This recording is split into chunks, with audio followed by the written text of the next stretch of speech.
안녕하세요. 하루 필수 말씀 충전 하필 큐티 조종환입니다.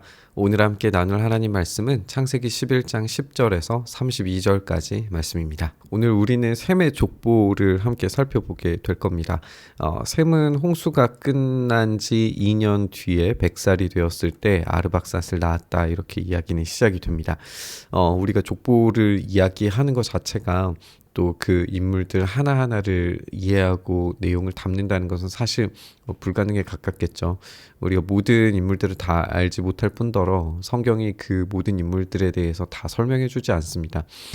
그래서 우리가 이 족보들을 이해하는 데 있어서 몇 가지의 방식이 있는데, 그거는 몇 번째에 존재하는 아들인가라고 하는 점을 우리가 우선적으로 생각해 볼 수 있어요. 창세기 5장과 11장을 보면 약간의 이제 유사점들을 확인을 할 수가 있는데요. 창세기 5장에서는 첫 번째 아담으로부터 시작해서 7번째 에녹을 우리가 확인을 할 수가 있고 10번째 노아를 확인을 할 수가 있습니다. 11장을 참고를 해보면요, 첫 번째 셈의 아들로부터 시작을 하게 되는데, 두 번째 아르박삿이 있고, 우리 성경에는 없지만 70인경에서는 이 가이난이 추가가 됩니다. 이 추가된 내용을 우리가 왜 알아야 되냐 하면, 누가복음에 등장하는 족보에서는 이 가이난이 포함이 되어져 있어요. 그래서 약간의 차이들이 생깁니다.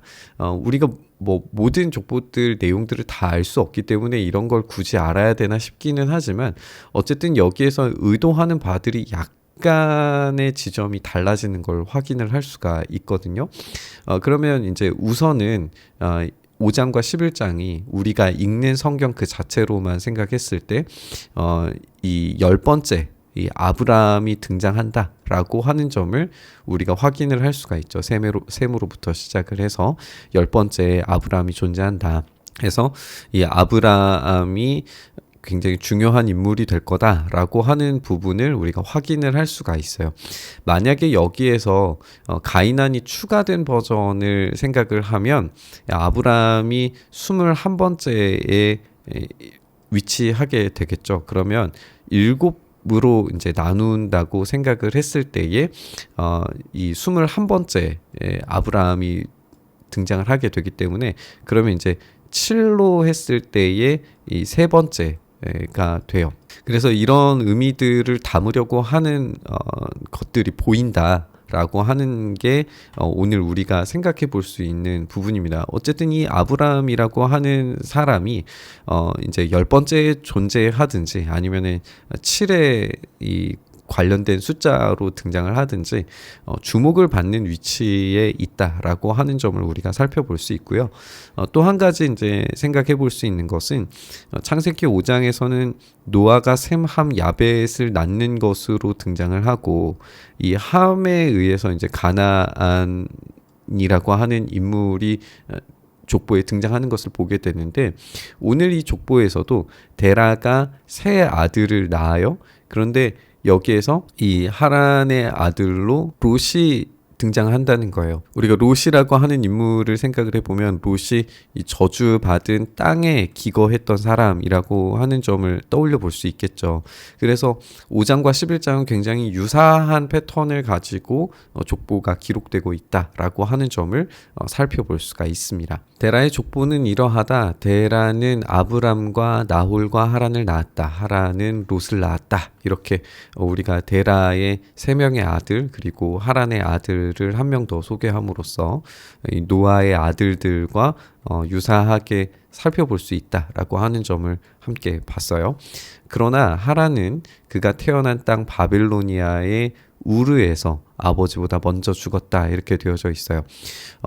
그러면 이 가족들, 데라의 가족들은 바벨로니아 우르라고 하는 지역에 살고 있었다라고 한다는 걸 우리가 알 수가 있는데, 이 하란이 아버지보다 먼저 죽었다라고 하는 이 이야기와 다르게 지금 이 데라가 무슨 일을 하려고 하는지를 더 주목해서 살펴보고자 해요. 아브람과 나홀이 아내를 맞아들이게 되는데, 아브람은 아내의 이름이 사레라고 이렇게만 소개가 되고 있어요. 우리가 뒤에 살펴보게 되겠지만 사레는 아브람과는 이복 동생입니다. 한마디로 말해서 어머니가 다른 동생이에요. 나홀의 아내 이름은 밀가인데, 하란이 낳은 자녀들 중에 밀가와 이스가가 있었어요. 그래서 이 나홀은 한마디로 말하면 형제의 딸과 결혼을 한 것이죠. 밀가와 나홀은 삼촌 사이가 됩니다. 그래서 상당히 근친상간의 모습을 보여주는 것처럼 느껴지는데, 그것에 대해서 여기에서는 어떠한 부정성도 말하고 있지 않기 때문에 우리의 입장에서 이것이 잘못됐다라고 말하기에는 쉽지 않아요. 도덕규율을 함부로 이 시대 사람들에게 적용하려고 하는 것은 옳지 않다라고 하는 점을 우리가 한번 언급을 해봐야 할 것 같아요. 여기에서 우리가 주목해야 되는 것은 사례가 임신하지 못해서 자식이 없었다라고 하는 설명이죠. 우리가 살펴보고 있듯이 지금 하나님께서는 생육하고 번성하여 땅에 충만하라 라고 이야기하셨어요. 그렇기 때문에 지금 이들은 생육하고 번성하고 땅에 충만하기 위해서 땅을 옮겨가는 과정이죠. 그런데 지금 사례는 생육하고 번성하지 못하고 있는 상태예요. 하나님께서 복주심을 경험하지 못하는 상태라고 하는 거죠. 복주심을 경험하지 못하는 상태를 반대로 말하면 지금 이들이 어떤 저주의 상태에 있는 것처럼 느껴진단 말이에요.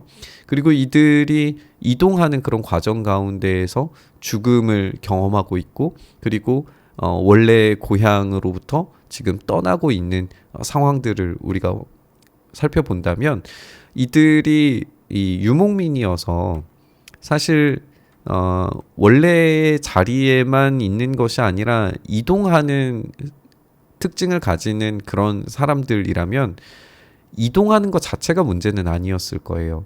그런데 이들이 이동하는 과정에서 굉장히 믿음의 도약을 해야만 했던 이유들이 조금씩 보여진다라고 우리가 생각을 해 보는 거죠. 그렇다면 지금 우리가 읽고 있는 이 본문에서 데라가 아브람과 하란에게서 난 손자 롯과 아브람의 아내인 며느리 사레를 데리고 가나안 땅으로 오려고 이 우르를 떠나서 하란에 이르르는 이 과정에 무슨 일이 있는지 우리가 다 알기가 어렵습니다. 분명히 이들이 이동해야만 하는 어떤 사건들, 그리고 내용들이 분명히 있었을 거예요. 전설들에 따르면 이 전설에서는 이 데라가 우상을 만드는 일들을 했고, 그리고 사레와 밀가라고 하는 이름 자체가 여왕 또 뭐 이런 여신과 관련된 이름들을 차용하고 있기 때문에 그런 우상 숭배에서 떠나도록 만드는 그런 신탁을 받았다, 이런 이야기들도 여기에 들어올 수 있지만, 여기 성경에서는 그런 이야기들을 철저히 함구하고 있기 때문에 우리가 그 내용들을 다 받아들일 수는 없을 것 같아요. 어쨌든 이들이 하란에까지 올 수밖에 없었던 이유들은 분명히 있었을 거라고 생각이 되고, 거기에 자리를 잡고 살았다라고 하는 점을 우리가 살펴볼 수 있습니다. 이후에 이삭도 그렇고 야곱도 그렇고 결혼할 배우자를 찾기 위해서 하란으로 떠나는 장면들을 보았을 때에 지금 이들이 하란에 정착하는 이유들을 우리가 살펴볼 수 있어요. 그러면 이들 자체가 느끼는 감정선들을 생각해 보면, 왜 우리의 삶은 이렇게 해결되지 않고 정착하지 못하고 떠돌아 다녀야만 할까? 또 아브라함 같은 경우도 마찬가지죠. 아브라함도 결국에는 이 하란에서 떠나서 가나안으로 왔고, 가나안에서 더 멀리 이집트까지 내려가야 했던 상황들을 생각을 해보면, 이들의 삶에서 분명히 느끼는 감정들 자체는 인생이 해결되지 않는 문제가 있다라고 그렇게 느낄 거예요.